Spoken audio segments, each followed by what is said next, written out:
आपके सामने में स्क्रीन शेयर कर लूँ।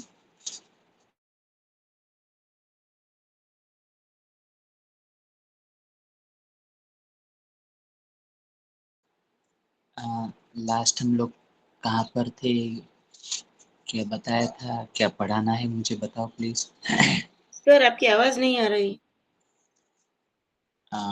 अब मेरी आवाज आ रही है? नहीं सर। આવે છે હો સર। अभी आई मेरी आवाज, देखो जरा।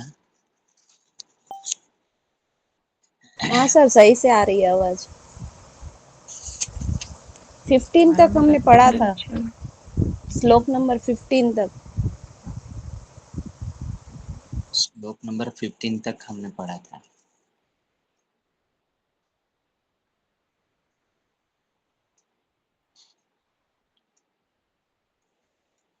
आप लोगों के इंटरनल एग्जाम हो गए कि बाकी है?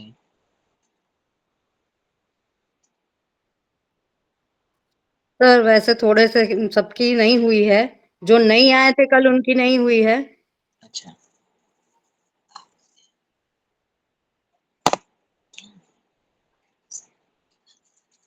ठीक, जो नहीं आए थे उनकी नहीं हुई कल एग्जाम? हाँ नहीं हुई उनकी 29 को। अच्छा, उनकी 29 को है। अच्छा, जो कल एग्जाम होती है, कल एग्जाम हुई थी, उसका रिपीट मोमेंट क्वेश्चन ही नेक्स्ट टाइम पूछा जाता है कि चेंजेस होता है? नहीं सर, टोटली चेंज होता है। ठीक, नहीं मैंने इसलिए पूछा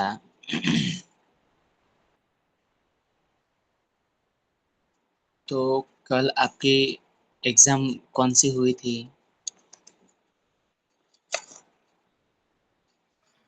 आपके पेपर सर पेपर 2 और पेपर 3, इसमें पतंजलि योग सूत्र था, हाँ, हठ प्रदीपिका और डाइट। ठीक है। पतंजलि योग सूत्र में क्या पूछा था, किस तरह से था?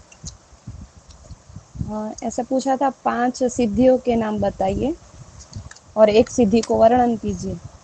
और एक श्लोक पूर्ति था, इसमें प्रकृति या पुराण था।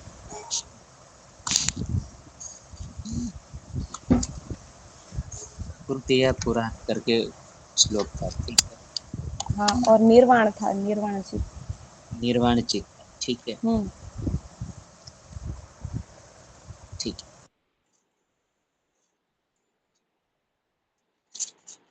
उसमें कोई दिक्कत हुई हो तो मुझे बताओ प्लीज। और मैंने आपको एक एक सूत्र करने के लिए भी कहा था कि आप लोग करना, वो करके आए हो?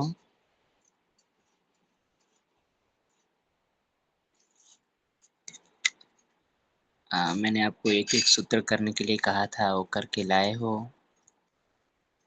हाँ सर किया है। Very good. सभी एक एक सूत्र किया है ने? हाँ सर, वो आपने नंबर वाइज बताया था तो उस तरह से किया है। देखो हम फटाफट एक रिवीजन कर लेते हैं। देखो कल की एग्जाम से आप लोगों को पता चलता है कि भाई एनुअल एग्जाम कैसे आ सकती है। तो कुछ ऐसे गिने चुने जो सूत्र होते हैं वो आप लोगों को ध्यान रखना है, उसको याद रखना है, ठीक है, राइट? तो बहुत ही इजी है।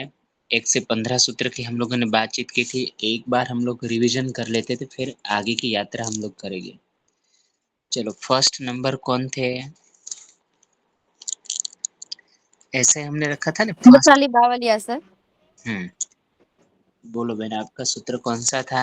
फर्स्ट सर, जो हमें 5 सिद्धियां मिलती है वही कल क्वेश्चन भी आया था वेरी कि गुड। जन्म से मिलने वाली सिद्धि है, उसके बाद औषधि से मिलने वाली सिद्धि, मंत्र से मिलने वाली सिद्धि, तप से मिलने वाली सिद्धि और समाधि से मिलने वाली सिद्धि।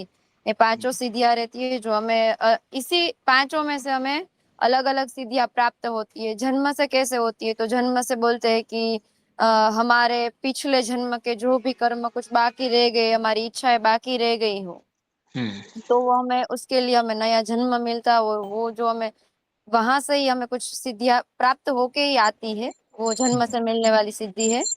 उसके बाद औषधि सिद्धि है, तो उसमें भी वही था कि हम अलग-अलग जो औषधि लेते हैं, कहीं जैसे च्यवनप्राश है ऐसा कुछ, तो उससे भी हमें सिद्धियाँ मिलती है, शक्ति मिलती है, मीन्स की सिद्धियाँ। तो उसके बाद था मंत्र से मिलने वाली सिद्धि, हम कोई भी मंत्र है वो कंटिन्यू जप करते रहते हैं, तो उससे भी हमारा मन शांत होता है। कोई ऐसा हमारे शरीर के अंदर, वो मन के अंदर भावनाएं आती है जो हमें वहां मंत्र से मिलती है।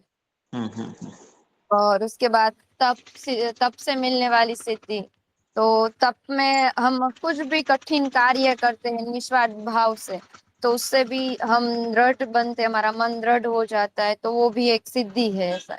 और समाधि में वो तीनों धारणा, ध्यान और समाधि से, संयम करने से जो साधक को शरीर में कुछ इंद्रिया का नियंत्रण होता है, मन शांत हो जाता है, तो वो समाधि सिद्धि है, मोक्ष की ओर ले जाने वाले। आपका तो एक कल का क्वेश्चन तो बड़ा अच्छा रहा होगा वैशाली बहन। सर सॉरी, बट है ना, मैंने ऐसा कल ऐसा था कि दोनों का जो पेपर है ना, उसमें से कल सर ने ऐसा बोला था कि कोई एक ही पेपर आज लिखना, तो मैंने है ना वो डाइट एंड न्यूट्रिशन वाला लिखा था, क्योंकि टाइम कम था और पहले सर ने डाइट एंड न्यूट्रिशन के क्वेश्चन दे दिए, उसके बाद आपके क्वेश्चन निकलने के लिए वो मैडम गई थी, तो मैंने वो पेपर शुरू कर दिया था। ठीक है। आप देखोगे कि भाई सभी लोग, आप जरा एक क्वेश्चन एनुअल के एग्जाम के रूप में बहुत ही इम्पोर्टेंस है। देखो पहले तो हम पढ़ रहे हैं कि भाई केवल्यपाद महर्षि कहते हैं कि कुछ ऐसे अभ्यासों के द्वारा साधक को बहुत सारी सिद्धियां उत्पन्न होती है, और वो जो सिद्धियां है वो महर्षि ने बताई भाई जन्म से, औषधि से, यानी कि औषधि और रसायन का सेवन करने से, तप करने से, आप किसी भी रिलीजन को मानते हो उस मंत्र से, और तप करने से, और महर्षि ने बताया धारणा, ध्यान और समाधि से द्वारा भी बहुत सारी सिद्धियां प्राप्त होती है। जैसे मैं आपको बारी-बारी से कह रहा हूँ कि एक क्वेश्चन बहुत ही इम्पोर्टेंट है, भाई उसको हम कह सकते हैं अटेनमेंट ऑफ अ सिद्धि। हम अलग-अलग जो सिद्धियां है ना, वो योगी किस प्रकार से प्राप्त कर सकता है, तो उसको आपको यहाँ पर पूछा था, तो एक ही आपको 5 उसको सिस्टमैटिकली विथ एग्ज़ाम्पल के साथ लिखना है। हाँ, भाई जन्म से होने वाली सिद्धि। आप देखोगे कि हम कहते हैं ना कि भाई जब योग की साधना करते-करते है ना, योगी अ, यदि उसका देह त्याग कर लेता है या उसका शरीर छूट जाता है ना? और उसने साधना की कुछ सीमाओं तक पहुँचा है, तो उनको नेक्स्ट जन्म में उनके प्रारब्ध के अनुसार, उसको पुरुषार्थ के अनुसार जो है ना, वो एक नए जन्म मिलता है, और ऐसा जन्म मिलता है ना? जो योगी अपनी साधना जहाँ अधूरी हुई थी वहाँ से वो साधना को वो स्टार्ट करता है, और उस समय मिली हुई जो सिद्धियाँ है, वो सिद्धियाँ भी उसको प्राप्त होती है, इसलिए हम उसको कहते हैं जन्मजात सिद्धि। हम लोग इस शब्द का इस्तेमाल बहुत सारी जगह पर करते हैं, है ना? तो ये आपको ध्यान रखना है कि व्यक्ति जो है कि जन्म से भी उसको बहुत सारी सिद्धियाँ मिलती हैं। जैसे मैंने आपको कहा था आदि शंकराचार्य जी है, स्वामी विवेकानंद जी है, ऐसे बहुत सारे लोग हैं जिन्होंने कम उम्र में, है ना, अपने बात को एक उच्चतम अवस्था तक पहुँचा दिया था। औषधि की यदि हम बात करें, तो आप देखोगे कि औषधि के द्वारा भी हम लोग जो है कुछ ऐसी सिद्धियाँ प्राप्त कर सकते हैं, जैसे रसायन का सेवन करने से। जैसे मैंने आपको कहा था च्यवनप्राश, आप बिलीव नहीं करोगे कि कुछ ऐसे औषधियाँ हैं, जो औषधियों को सेवन करने से तुरंत समाधि की सिद्धि प्राप्त होती है। पर मैंने एक आपको की पॉइंट बताया था कि भई जब तक औषधि रहेगी, तब तक उसका सेवन करेंगे, तब तक ओस रहेगा, पर हमें उसको ध्यान रखना पड़ेगा फिर से वो दूषित ना हो।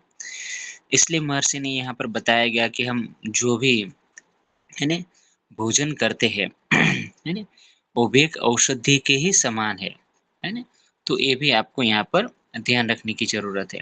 यानी कि आप देखोगे कि औषधि जब हमारे शरीर में मुँह होता है, तो बहुत सारी रासायनिक प्रक्रियाएँ उत्पन्न होती है और वो रासायनिक प्रक्रियाओं के द्वारा हमारे जो अंग है, उसका ऊपर एक प्रभाव देखने को मिलता है और हमारा शरीर धीरे-धीरे शुद्ध होता चला जाता है। तो ये भी अपने आप में सिद्धि है। देखो यहाँ पर तो 1 पूछा गया, वैसे आपको 5 पूछ सकते हैं। 10 मार्क का एक क्वेश्चन बन सकता है। भाई attainment of the siddhis and define its benefit with Patanjali Yoga Sutra. तो आपको पातंजलि योग सूत्र के अनुसार उसकी एक-एक सिद्धियों को बताना पड़ेगा और आपको वहाँ शो करना पड़ेगा। फिर मंत्र से होने वाली सिद्धि। मंत्र का नियमित अभ्यास करने से हमारे अंदर एकाग्रता उत्पन्न होती है ना? और साधक के अंदर भी बहुत सारी सिद्धियाँ प्राप्त होती है ना? तो ये भी एक मंत्र बड़ा इम्पोर्टेंट पार्ट्स है। तप से होने वाली सिद्धि तो मैंने आपको बताया था कि व्यक्ति अपने जीवन के अंदर कहीं न कहीं 3 प्रकार के तप करता है। शारीरिक तप, मानसिक तप और आध्यात्मिक तप। तो ये भी एक प्रकार का अभ्यास है। ये अभ्यास सिद्ध होने से व्यक्ति के अंदर शारीरिक संबंधित सिद्धि प्राप्त होती है। मानसिक तप की हम बात करें तो व्यक्ति की जो इंद्रियाँ है, उसके पंच महाभूत है, वो उसके वश में चले जाते हैं। और आध्यात्मिक उन्नति की बात करें, तो कहीं न कहीं साधक के अंदर जो द्वंद है ना? वो चला जाता है। तो महर्षि ने तप से होने वाली ये सिद्धियों की बात बताई। समाधि से होने वाली सिद्धि की हम बात करें, तो आप देखोगे कि योग अभ्यास के द्वारा जो क्लेश है ना, वो बड़ी पीड़ादायक स्थिति है। वो क्लेश को तन्नु करना है, समाधि इसके द्वारा। और यदि हम तन्नु करते हैं तो व्यक्ति का अंतःकरण शुद्ध होता है। मन, चित्त, हृदय निर्मल हो जाता है और तभी जाकर जो है वो बहुत सारे विषयों को वश में कर लेता है। ये भी बहुत सारी सिद्धियाँ मिलती हैं, जैसे हम लोग विभूतिपाद में सिद्धियों को देखा था कि भई धारणा, ध्यान और समाधि के संयम के द्वारा, है ना? पूरा विभूतिपाद पढ़ा है समाधि को प्राप्त करने के लिए। तो कहने का मतलब क्या था कि ये 5 ऐसी जो है व्यक्ति के अंदर मिलने वाली सिद्धि, आपको ध्यान रखना है। और एक बड़ा क्वेश्चन जो है वो 10 मार्क में पूछा ही जाता है, उसको आपको ध्यान करना चाहिए, राइट? हाँ, इसमें किसी को डाउट हो तो मुझे पूछो। देखो मैं रिवीजन करा रहा हूँ क्योंकि केवलीय पाद के कुछ ऐसे सूत्र जो है ना वो थोड़े से क्लिष्ट है। वो समझने के लिए आपको अपने मन को प्रेज़ेंट रखना पड़ेगा। पर हम इतना फ़ास्टली भी आगे नहीं जाएँगे जिसके कारण पीछे वाला सूत्र जो है छूट जाए। ये 1 समझ में आया? मुझे बताइए 1। Yes sir. हुँ। अ, दूसरा प्रश्न लिखा था किसने? मुझे बताइए प्लीज़। सबने लिखा था दूसरा प्रश्न जात्यंतरपरिणामः प्रकृत्या पुरात्। ये समझ में आया था जब आपको प्रश्न पूछा गया तो? सर मुझे नहीं पता चला एक्चुअली मैंने ना जात्यंतर परिणाम का मतलब डिफाइन अच्छी तरह याद किया था, लेकिन वो प्रकृति पूछा तो मैं कंफ्यूज हो गई थी सर। हुँ। ऐसा। बाकी लोगों ने लिखा, रेनू बेन ने जो बताया। मेरी आवाज़ आ रही है? ये प्रश्न लिख पाए थे? नहीं सर, मुझे भी ये प्रकृति पुराण समझ में नहीं आया, इसीलिए फिर मैंने भी स्किप कर दिया था। हुँ। और किसी ने नहीं लिखा है क्वेश्चन? सर एक्चुअली सर इसमें ऐसा जात्यांतर परिणाम बोलते हैं तो मतलब हमें याद आ जाता है सर, लेकिन वो मतलब भूल गए सर आप पीछे का। ये सोनल बहन, बाकी लोग बहुत बढ़िया। हाँ, बाकी ने नहीं लिखा, हेतल बहन, नेहल बहन। सर मैंने एग्जाम ही नहीं दी कल, हाँ, मैंने भी नेक्स्ट एग्जाम देना। नहीं दी। हुँ। नेक्स्ट 29 को दे लूंगी। हाँ वही है सर। सर देख मैंने भी नहीं दी, 29 को दूंगी। अब देखो जिन लोगों ने नहीं दी थी उनको पता चला कि कैसे क्वेश्चन निकलते हैं। देखो हाँ सर। जात्यंतरपरिणामः प्रकृत्या पुरात्। Very good. तो मुझे बताओ बेन, उर्वशी बेन।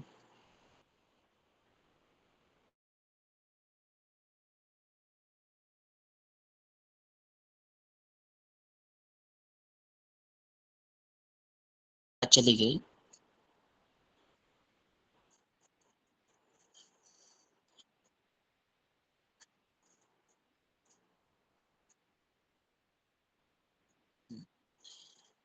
ये दूसरा प्रश्न मुझे भी आता था, लेकिन वो मतलब समझ नहीं आया सर, ये ऐसा था। जात्यांतर परिणाम बोलते हैं ना सर, जैसे आपने क्वेश्चन लिखवाया था कि डिफाइन दी जात्यांतर परिणाम सर, तो वो होता तो हम यही पूरा लिख देते सर, लेकिन वो प्रकृति पूछा ना, इसीलिए नहीं लिख पाए सर। कब मैं बताता। हम्म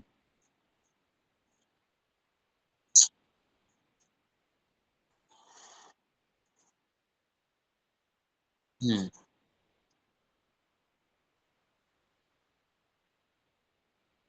हम्म वेरी गुड। आप देखोगे कि यदि आपको या मुझे कोई कहते हैं कि आप कौन से आ, हमारे अंदर गुण डोमिनेंट है, कौन से गुण जो है वो दिख रहे हैं, तो आप मुझे ज़रूर कहोगे कि सर रजस है, तमस है या सत्व गुण से, है ना, व्यक्ति दिखता है। तो महर्षि यहाँ पर बताते हैं कि यदि मुझे एक प्रकृति में से मुझे दूसरी प्रकृति में जाना है, तो उसको हम कहते हैं जात्यांतर परिणाम। यानी कि जाति यहाँ पर कोई कास्ट नहीं बताया है, जाति माने के हमारे गुण बताया है। तो एक गुण में से दूसरे गुण में बदल जाना, उसको हम कहते हैं जात्यांतर परिणाम कहते हैं। और शब्द यहाँ पर आया है प्रकृति या पुरातन, तो प्रकृति के पूर्ण होने से ही होता है। अब देखो, यदि मैं कहूँ कि मैं बिल्कुल ही सत्व हूँ, या आप मुझे कहो कि आप बिल्कुल सत्व हो, आप मुझे कहो कि तमस हो, ना, अ, ये प्रकृति पूर्ण जब होती है तभी व्यक्ति के अंदर से वो गुण जो है ना वो वहां पर दिखते हैं। अभी इसका व्यवहार जो है सत्व गुणी है, इसका व्यवहार जो है आध्यात्मिक व्यवहार है ना, उसके अंदर जो है कुछ ऐसे गुण है जो अच्छे हैं, जो सत्व के गुण है। तो महर्षि ने कहा है कि उपरोक्त जब हम साधनाएं करते हैं, मंत्र से साधना करते हैं, तप से साधना करते हैं, तो हमारे अंदर कुछ न कुछ परिवर्तन तो होता ही है। इसलिए महर्षि ने यहाँ पर जो दूसरा सूत्र बताया है वो उपरोक्त सिद्धियों की असर है, उपरोक्त सिद्धियों का प्रभाव है। इसलिए महर्षि ने बताया कि जात्यांतर परिणाम प्रकृतिया पुरात, तो हमारी प्रकृति तभी पूर्ण होती है जब साधक एक जाति में से दूसरी जाति में जाता है। आप बिलीव नहीं करोगे, ये प्रकृति को बदलने की बात हो रही है, प्रकृति को चेंजेस करने की बात हो रही है। और जिसके अंदर हमारा शरीर, जिसके हमारी इंद्रिया है ना, उसका एक जाति में से दूसरी जाति में परिवर्तन करना। आप देखो, तो महर्षि ने कहा है कि भाई तभी हम कर पाएगी कि जब उपरोक्त सिद्धियों की हम साधना करेंगे, उपरोक्त सिद्धियों को हम अपने जीवन में उतारेंगे। दूसरा मैंने बताया था, तीसरा सूत्र किसके अंडर में था? तीसरा सूत्र प्लीज। हाँ, तीसरा सूत्र। सर मुझे एक क्वेश्चन है। हम्म, ये श्लोक नंबर 2 जो है जात्या, कि हम लोग जो एक जाति में से दूसरी जाति में जब हम परिवर्तित होते हैं, जिसको हमने यहाँ पर बताया जात्यांतर परिणाम, तो जात्यांतर परिणाम में कोई प्रेरक नहीं है। क्या करती है प्रकृति? अपना जो कार्य है ना वो पूर्ण रूप से करती ही है, हमें खाली क्या करना है, वर्ण भेद क्षेत्र कवत, यानी कि हमारे अंदर जो बाधाएं है उसको खाली दूर ही करना है। मेरी बात को समझना है। जैसे यहाँ पर मैं आपको एग्जांपल दूं कि आप मुझे कहोगे कि सर जात्यंतर परिणाम यदि मुझे परिवर्तित करना है तो हम लोग क्या करते हैं भाई? अ, हम अलग-अलग साधनाएँ करते हैं, जैसे क्रिया योगों की साधना करना, है ना? धर्म का पालन करना। तो ये सारे जो साधन है ना वो खाली निमित्त मात्र है। जो निमित्तम शब्द यूज़ किया है, वो क्या करते हैं? वो निमित्त है। और देखा जाए तो ये जो है वो प्रेरक नहीं है, संचालक नहीं है, ये तो क्या निमित्त मात्र है। जैसे महर्षि ने यहाँ पर बताया कि जैसे किसान जो है वो जो ऊपर से कुएं में से जो पानी का प्रवाह आ रहा है, मेरी याद करना मेरे शब्द को, जो प्रवाह आ रहा है वो तो प्रकृति का कंटिन्यू तो प्रवाह है ही, पर खेत क्या करता है, अपना जो ये किसान क्या करता है, किसान खाली जो उस प्रवाह के अंदर जो बाधाएं होती है, उस बाधाओं को क्या करता है, उसको दूर कर देता है। बस खाली अवरोध को दूर करने जैसी बात यहाँ पर होगी। मैंने आपको एग्जाम्पल दिया था कि किसान जो है ना, वो खेत में एक जगह से दूसरी जगह पर पानी पहुँचाना है तो क्या करेंगे, बीच-बीच में देखता रहेगा कि पानी कहीं रुक तो नहीं रहा है, तो क्या करेगा, वो डिगिंग करके पानी को जाने देगा। अब कोई ऐसा जगह सूखी है तो पानी का प्रवाह को क्या कर लेगा, वो टर्न कर लेगा।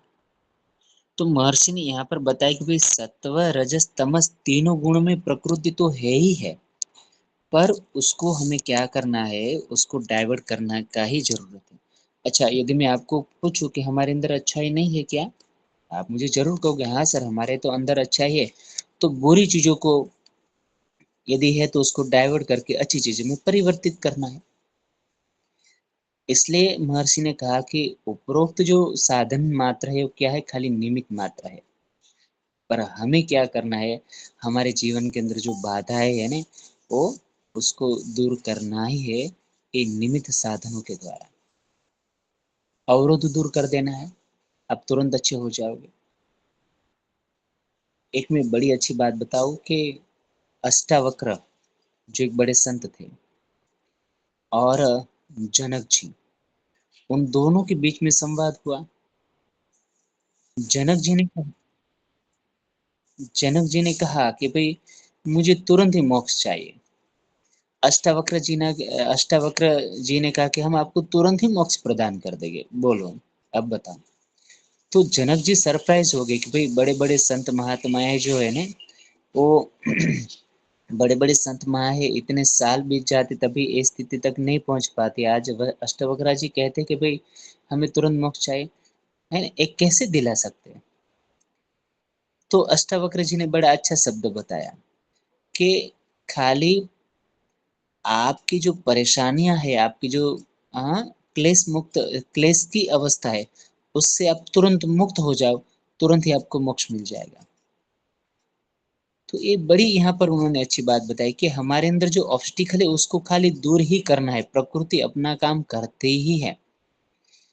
तीसरा मैं एग्जांपल दूं, मानो कि मुझे इंटरनली सर्जरी करवाना है, एब्डोमिनल के अंदर या कोई ऐसे पार्ट्स में मेरा कोई ऐसा अंग डैमेज हुआ, तो हम लोग क्या करते हैं, डॉक्टर जो होगा वो क्या करेंगे, स्टिचेस ले लेंगे, टाँके ले लेंगे, सही ढंग से ऑर्गन को मैनेज करने के बाद थोड़ा साफ करेंगे घाव को, फिर टिच कर लेंगे। अच्छा, फिर डॉक्टर अंदर सही ढंग से करने के लिए जाता है स्टिच लेने के बाद? नहीं जाता है। तो अपना बॉडी कैसा है, वो अपने स्वतः ही क्या कर लेता है, वो रिपेयरिंग करना स्टार्ट कर देता है। जैसे हमारी हड्डी टूट जाती है, तो हड्डी जोड़कर पहले के समय में ऐसा ही था, बढ़िया सा पाटा बांध दिया तो हड्डी अपने आप ज्वाइंट हो जाती है। मेरा कहने का, यदि बिल्कुल टूटी हो तो ज्वाइंट नहीं होती, पर खिसक चुकी होती है तो वो ऐसे पहले करते थे, क्योंकि हमारा शरीर ही प्रकृति में बना है। इसलिए महर्षि ने कहा है कि हमारा काम क्या है, उन्होंने कहा कि हमारा काम इतना ही है, एक किसान के माफक है। किसान क्या करेगा कि भाई आई हुई जो स्थिति है उसको दूर करके पानी के प्रवाह को बहाते चला जाएगा, ये आपको ध्यान रखना है। ये मेरी बात समझ में आ रही है? तीसरा सूत्र। चौथा नंबर का हमने सूत्र पढ़ा था, एग्जाम में पूछा था, निर्माण चित्त किसने लिखा था? मैंने लिखा था सर। क्या लिखा था बहन? मैंने ये लिखा था सर इसमें कि महर्षि पतंजलि ने केवल्यपाद के चौथे नंबर के सूत्र में निर्माण चित्त की बात की है, और निर्माण चित्त का मतलब होता है अनेक चित्तों का उत्पन्न होना।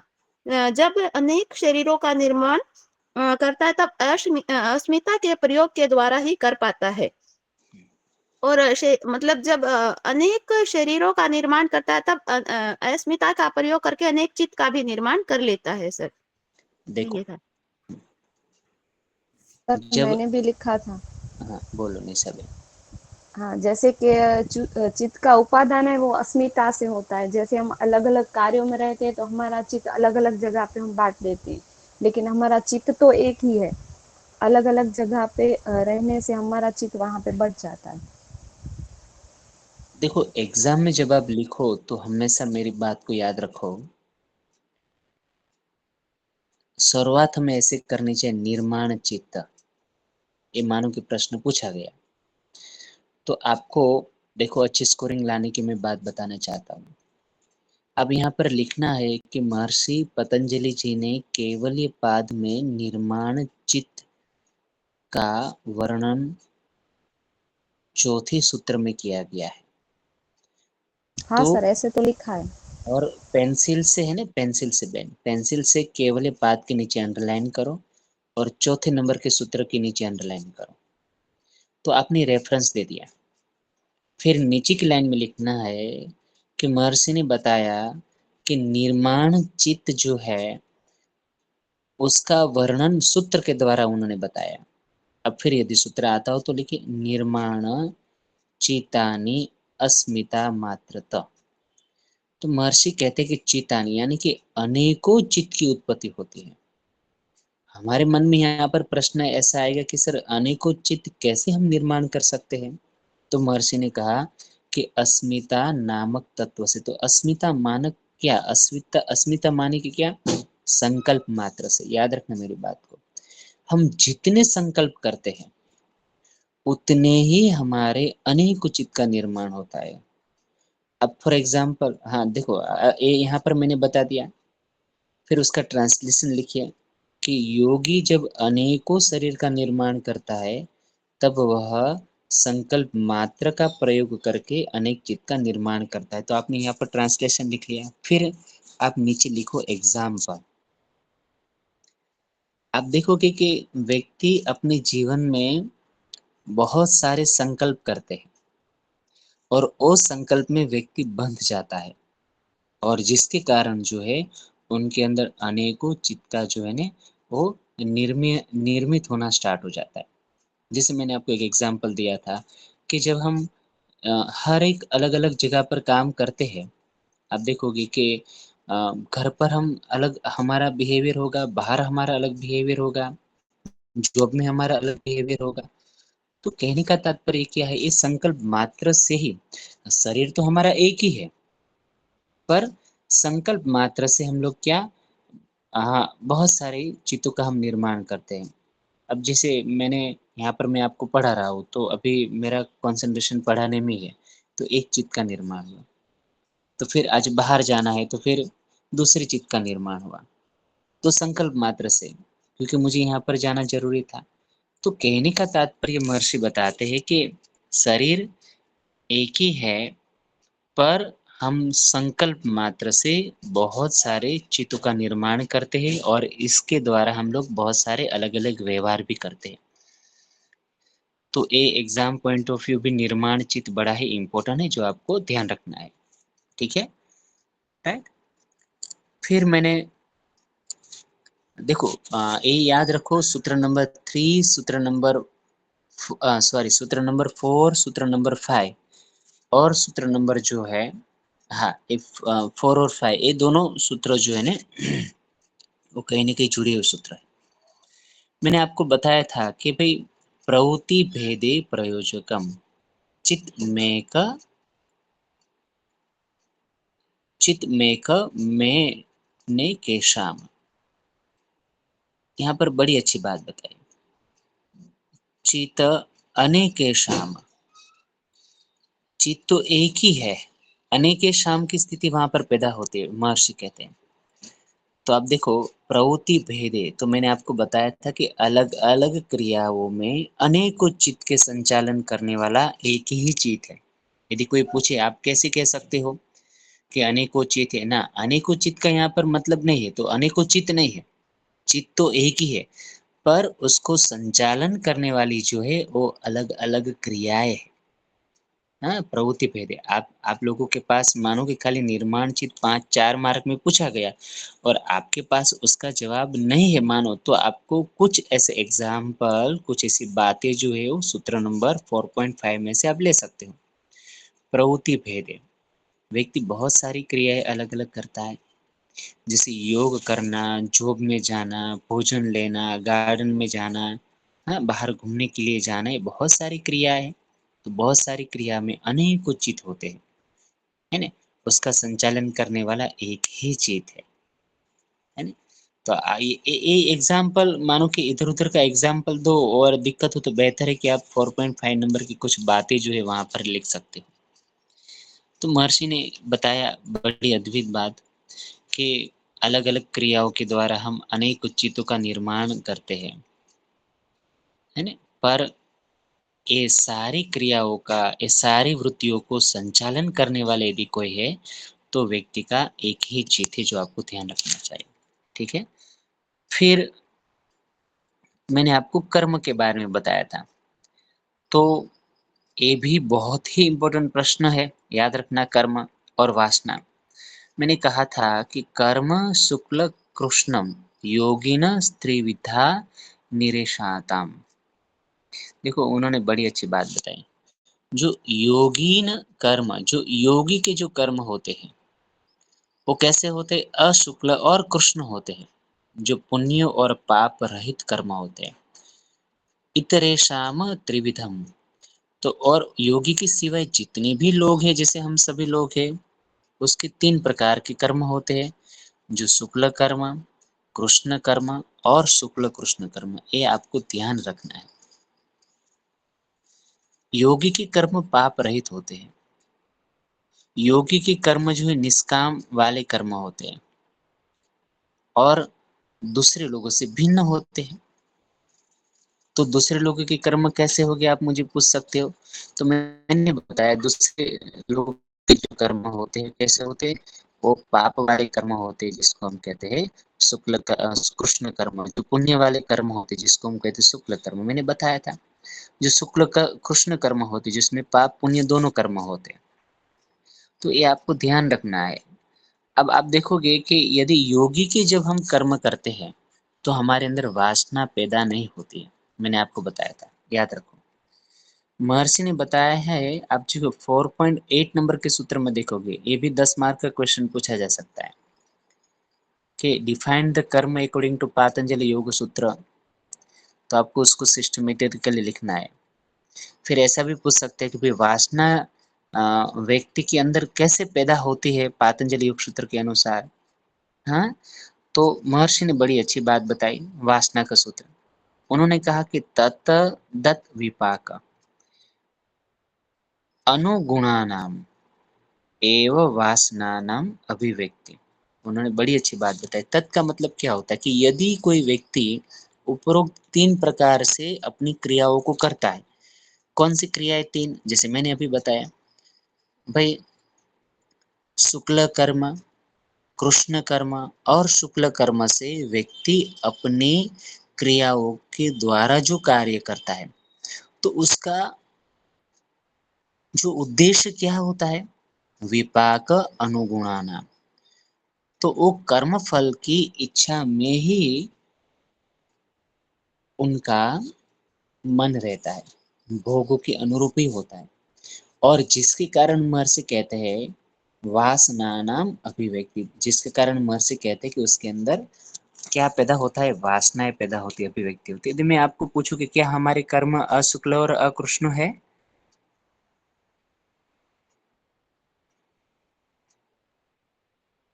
नहीं। देखो आपका योग थेरापी आ गया है यहाँ पर। हमारे कर्म को अशुक्ल और अकृष्ण कर्म बनाना चाहे धीरे धीरे, तभी जाकर हम जो है वो वासनाओं से दूर रह सकते हैं। तभी जाकर हम जो है वो अ, हमारे जो बुरे क्लेश है उससे हम दूर रह सकते हैं। ये आपको ध्यान रखना है, ठीक है? तो वासना का बड़ा अच्छा सूत्र है और बहुत ही इम्पोर्टेंस है। तो मेरी दृष्टि से 4.7 और 4.8 टू मच इम्पोर्टेंस। अब देखोगे कि आपके मन में यहाँ पर प्रश्न ऐसा आता है कि सर अ, स्मृति और संस्कार, अक्सर लोग यहाँ पर ऐसा सोचते हैं कि सर क्या स्मृति और संस्कार एक ही है? तो महर्षि ने बड़ी अच्छी बात बताई। आप देखोगे कि मैंने आपको संस्कार और स्मृति दोनों शब्दों को हम विवरण करें अलग-अलग, तो मैंने आपको बताया था कि भाई स्मृति किसको कहते हैं? तो हमने सूत्र बताया था, अनुभूति विषया संप्रयोगे स्मृति वृत्ति। तो स्मृति हम उसको कहते हैं कि हमने जो-जो अपने जीवन के अंदर अनुभव किया है, उन सारे अनुभवों का न छिपना जिसको हम कहते हैं स्मृति। याद रखना। जो-जो हमने अनुभव किया है ना? उस अनुभव का न छिपना जिसको हम कहते हैं स्मृति। अब देखो संस्कार, संस्कार हम किसको कहते हैं? तो हमने जो-जो क्रियाएँ की है, उस क्रियाओं का जब पूर्ण रूप से इफ़ेक्ट हमारे चित्त के ऊपर पड़ता है, उसको हम कहते हैं कर्म संस्कार। कर्म संस्कार में फल भी होता है। कर्म संस्कार में जो है ना? वो अच्छे-बुरे दोनों संस्कार मोमेंट होते हैं। आप देखोगे कि सर ये दोनों साथ यदि रहते हैं स्मृति और संस्कार तो क्या कोई व्यवधान है? ना, पहले तो ये दोनों एक ही है। स्मृति जहाँ पर रहती है वहीं पर तो संस्कार बना रहता है। तो ये यहाँ पर बताते हैं, यानी कि आप देखो कि जैसे-जैसे व्यक्ति की मेमोरी कंडीशन है, आप समझना कि वैसे-वैसे उसके संस्कारों की स्थिति। मुझे कैसे पता चले कि व्यक्ति बड़ा अच्छा व्यक्तित्व है? तो उसकी मेमोरी के कारण, बौद्धिक मत्ता के कारण। तो महर्षि ने यहाँ पर कहा, यदि सूत्र जब आप समझते हो तो जाति, देश और काल। जाति माने कि जब हम लोग एक शरीर के अंदर अपने आप को निर्मित करते हैं उसको हम कहते हैं जाति। देश माने कि स्थान, काल माने कि समय। तो महर्षि कहते हैं कि देश, काल ये 3 जो स्थिति है, वो कहते हैं कि व्यवहितानाम। ये 3 जो स्थिति है, ये व्यक्ति के अंदर बाधाएँ या उत्पन्न होने पर भी जो स्थिति बाहर आएगी वो आने वाली है। हाँ? बाधाएँ माने कि क्या परेशानी, वो उत्पन्न होने पर भी स्मृति और कर्म संस्कारों की एक ही समानता में कोई व्यवधान नहीं आता है। एक मैं एग्ज़ाम्पल दूँ, देखो सिंपल बात मैं बताऊँ, बड़ी सिंपल बात कि स्मृति और संस्कार एक ही है और एक होने के कारण जाति, स्थान और काल से बाधित होने पर भी वासनाएँ प्रकट हो जाती हैं। अब देखो, एक मैं एग्ज़ाम्पल यहाँ पर मैं देना चाहता हूँ। अब देखो महर्षि कहते हैं कि भई हम एक जाति में से दूसरी जाति में परिवर्तित होते, जब एक स्थान में से दूसरे स्थान में हम जाते हैं, जब समय परिवर्तित होता है तब वो अलग-अलग स्थिति में वासनाएँ प्रकट होती ही हैं। अब मैं एग्ज़ाम्पल दूँ कि मानो कि हम लोग हरिद्वार गए हो, तो स्मृति और संस्कार तो एक ही है, पर अभी हम लोग नहीं कहते कि चलो आज मन फ्रेश करने के लिए हरिद्वार जाते हैं। आज मन फ्रेश करने के लिए दर्शन यूनिवर्सिटी में जाते हैं, आज मन फ्रेश करने के लिए कहीं और जगह पर जाते हैं, तो वो जगह का प्रभाव वहाँ पर देखने को मिलता है। तो जैसे-जैसी कंडीशन है महर्षि कहते हैं, है ना? वैसे उसके अंदर से ये वासनाएँ उत्पन्न होती है। तो आप देखोगे कि भई ऐसा हम नहीं कह सकते कि भई चलो हम अच्छे पवित्र स्थान में गए तो कुछ ऐसी नेगेटिविटी ना कभी-कभी आ भी जाती है। यानी कि जाति, स्थान और काल से वो आप उसको बाधित नहीं रख सकते हो। और बाधित होने पर भी कभी-कभी ऐसी स्थिति आ गई आपके स्मृति में तो तुरंत वासनाएँ प्रकट हो जाते हैं। क्योंकि स्मृति और कर्म संस्कार जो है ना, ये सारी चीज़ें कैसे है कि भई ये तीनों चीज़ों से परे हैं। हाँ, थोड़ी देर के लिए मानो कि आप अ, मंदिर में बैठे हो तो वो तो थोड़ा-सा प्रभाव डालेगा ही डालेगा। पर जैसे कुछ मंदिर के अंदर ऐसी घटनाएँ हुई तो आपकी स्मृति तुरंत ही बाहर आ जाती है। तो महर्षि कहते हैं कि स्मृति और संस्कार दोनों जो है ना, वो हमारे ऊपर प्रभाव तो करते ही। आप ऐसा मत समझो कि चलो हम लोग कंटिन्यू यज्ञ करते रहे, हम लोग अभी मैंने बताया औषधि हम लोग खाते रहे, हम मंत्र ही करते रहे, पर जैसे उसको आप बंद करोगे या चालू में ऐसा कोई आपकी दृष्टि चली गई, तो ये तुरंत ही आपकी वासनाएं प्रकट होती ही है। मेरी बात को समझ रहे हो आप लोग? तो ये यहाँ पर महर्षि पतंजलि जी ये 4.9 के अंदर स्मृति और संस्कार के बारे में बताते हैं। ये समझ में आ रही मेरी बात आपको?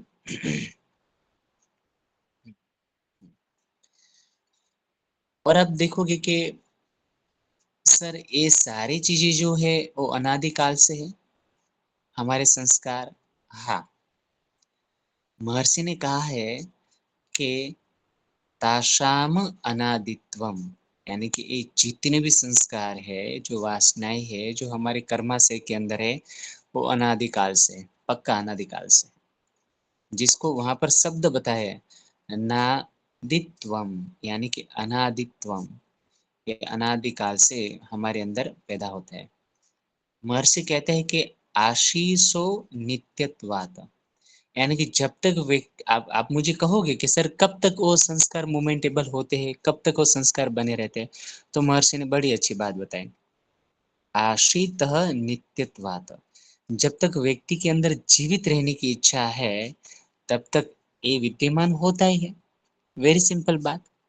अब जब तक मानो कि आप देखोगे कि अ, कौन ऐसा कहता है कि भाई चलो हम लोग बिल्कुल फ्री हो जाना चाहिए ना, सबको जीवित रहने की इच्छा है, अभिनव and attachment of the life.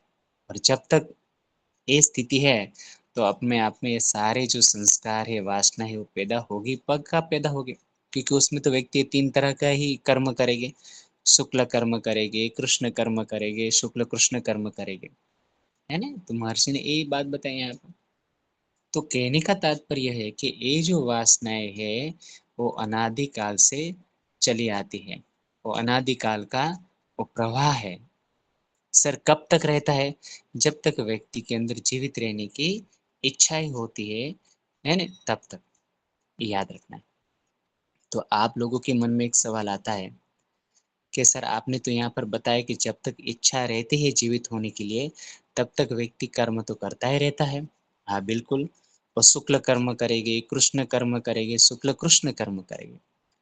तो महर्षि ने कहा है, ये शब्द को पकड़ लेना, महर्षि ने कहा है कि सर हम कर्म के अनुसार जो क्रियाएं करते हैं तो क्या हमारे अंदर वासनाएं संग्रहित होती है?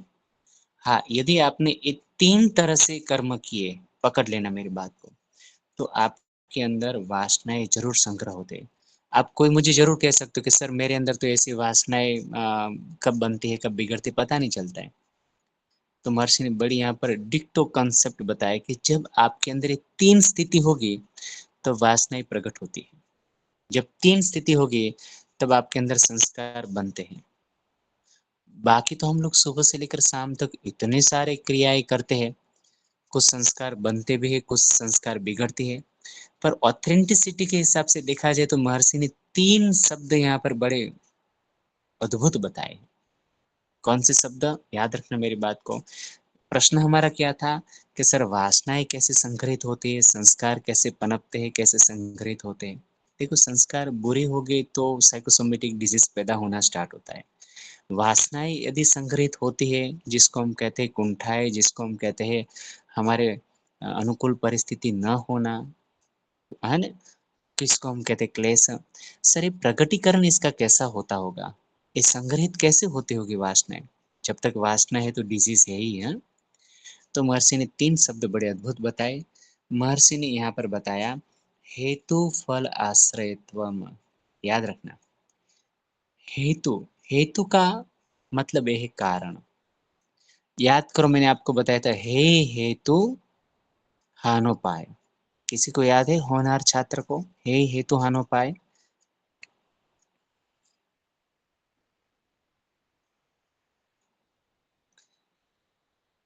हे और हेतु, हे माने कि दुख और हेतु माने के कारण।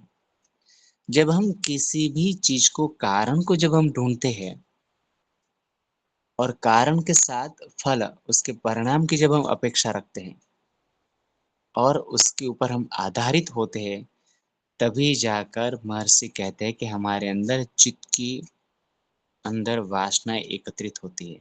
ये 4 ऐसी चीज़ उन्होंने बताया। याद रखना पहली चीज़, मैंने यहाँ पर 3 बताई, माफ़ करना। जो पहली है हेतु, फल, आश्रय, आलंबन। आलंबन का मतलब होता है ग्रहण करने के द्वारा ही। हेतु मीन्स कारण, कारण मीन्स वो पदार्थ की यहाँ पर बात हो रही है, वो कॉजेज़ की बात हो रही है। हम हर एक चीज़ का कारण पूछना चाहते हैं और कारण पूछने के बाद उसके परिणाम की अपेक्षा रखते हैं, यानी कि फल की अपेक्षा रखते हैं। और तीसरी चीज़ हम कहते हैं कि फिर उसके ऊपर हम आधारित हो जाते हैं, डिपेंडेड। और हम डिपेंडेड होने के कारण क्या होता है कि उसको हम ग्रहण करना चाहते हैं। तो महर्षि ने 4 चीज़ें बड़ी अद्भुत बताई कि जब व्यक्ति के अंदर फल यानी कि कारण, हेतु यानी कि कारण, फल यानी कि परिणाम, आश्रयत्वम यानी कि आधार और आलंबन यानी कि ग्रहण करने से ही व्यक्ति के अंदर वासनाएं प्रकट होती हैं। यानी कि जब साधक ये 4 स्थितियों का अभाव कर लेंगे न, है न, तो वासनाओं का भी अपने आप अभाव होता है। यदि मानो कि आपको वासना संबंधित प्रश्न पूछता है 10 मार्क में, याद रखना मेरी बात को, वासनाएं संबंधित यदि प्रश्न पूछते हैं तो आपको 4.8, 4.9 और 4.10 और 4.11 यहाँ तक के सूत्र आपको लिखने ही चाहिए। याद रखना मेरी बात को। मैं फिर से अपनी बात बता रहा हूँ कि यदि आपको वासना का प्रश्न पूछते हैं तो 4.8, 4.9, 4.10 और 4.11 तक आपको लिखना ही चाहिए। ठीक है, इतना बात समझ में आ रही है ना? हाँ। अब यहाँ पर आप देखोगे,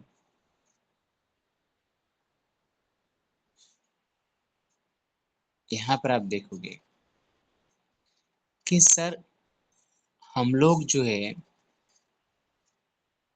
इस स्थिति को कैसे समझे कि हमारे अंदर हेतु है, हमारे अंदर फल है, हमारे अंदर आश्रय है, हमारे अंदर आलंबन है तो है ही पक्का। पर ये यदि चारों स्थिति को आप जान लेते हो तो आपको उस विषय वस्तु की स्थिति संपूर्ण रूप से पता होने से ये 4 में से आप लोग क्या हो जाओगे? मुक्त हो जाओगे। देखो मैंने बड़ी अच्छी बात बताई थी, यदि आप थोड़ी देर के लिए मन को प्रेजेंट रखो तो मैंने आपको बताया था अ, धर्म और धर्मी, याद आ रहा तो धर्मी और धर्म। तो हाँ सर। धर्म माने के कोई पदार्थ, धर्म माने के कोई कारण, धर्मी माने की ओरिजिनलिटी। जब आप किसी भी संस्कार की या किसी भी वासना की जब आप पूर्ण रूप से उसकी स्थिति जान लोगे तो आपको जो है ये 4 स्थिति में से मुक्त हो जाओगे, तो आपको कोई बाउंडेशन दिक्कत नहीं होगा। तो महर्षि ने यहाँ पर बड़ी अच्छी बात बताई, धर्माण अद्वभेदात। महर्षि ने कहा है कि जब कोई धर्म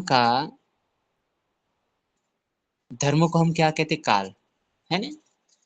हम नहीं कहते कि फिर चलो डेयरी मिल्क से बनी हुई जितनी भी स्थिति है वो क्या है, वो हमारा धर्म है। तो आप देखोगे कि हर एक धर्म अपने अपने स्थिति में क्या होता है। अब देखो परिवर्तन स्थिति देखने को मिलता है, एक काल में से दूसरे में चला जाता है, दूसरे काल में से तीसरे में चला, जैसे मैंने आपको बताया था कि जैसे दही, तो दही की स्थिति क्या हुई, जैसे हमने उसके अंदर आ, हल्का सा छाछ डाला तो उसके धर्म में क्या हो जाएगा, परिवर्तन हो जाएगा, यानी कि वो क्या हो जाएगा, दूध में से दही बन गया। फिर उसके आप प्रोसेसिंग मूवमेंट करोगे तो क्या हो जाएगा, फिर उसमें से दूसरी चीज बताई थी। तो मैंने एक शब्द बताया था परिणामत्रय। जब कोई व्यक्ति कोई भी पदार्थ का वर्तमान काल, अतीत काल और भविष्य काल जान लेता है, तभी जाकर वो व्यक्ति उस वस्तु की पूर्ण अस्तित्व को समझ लेता है। ये बात को समझना, इसलिए महर्षि ने यहाँ पर वेल नंबर के सूत्र में बड़ी अच्छी बात बताई कि व्यक्ति ये उपरोक्त स्थिति में से तभी मुक्त हो पाता है कि जब उसने सही ढंग से उस पदार्थ को समझा। अब जैसे मैंने दूसरा एग्जाम्पल दिया था मटके का, जो हमारे घर में जो मटका है, वो मटके का वर्तमान काल है। यदि मैं आपको पूछूं कि मटका कैसे बना है, तो आप मुझे क्या कहोगे? सर वो मिट्टी से बना है, तो मिट्टी उसका अतीत हुआ। और यदि मैं आपको पूछूंगा कि वो उसका भविष्य क्या होगा, तो आप मुझे ज़रूर कहोगे कि सर भविष्य में वो अपने अस्तित्व को क्या कर देता है? डिस्ट्रॉय कर देगा। तो महर्षि ने कहता है कि जब व्यक्ति किसी भी पदार्थ का उसका अतीत, उसका वर्तमान और भविष्य जान लेता है, तब जाकर वो व्यक्ति उस पदार्थ की पूर्ण रूप से अस्तित्व को समझ लेगा। तब जाकर उसके अंदर वासनाएं नहीं होगी। क्यों?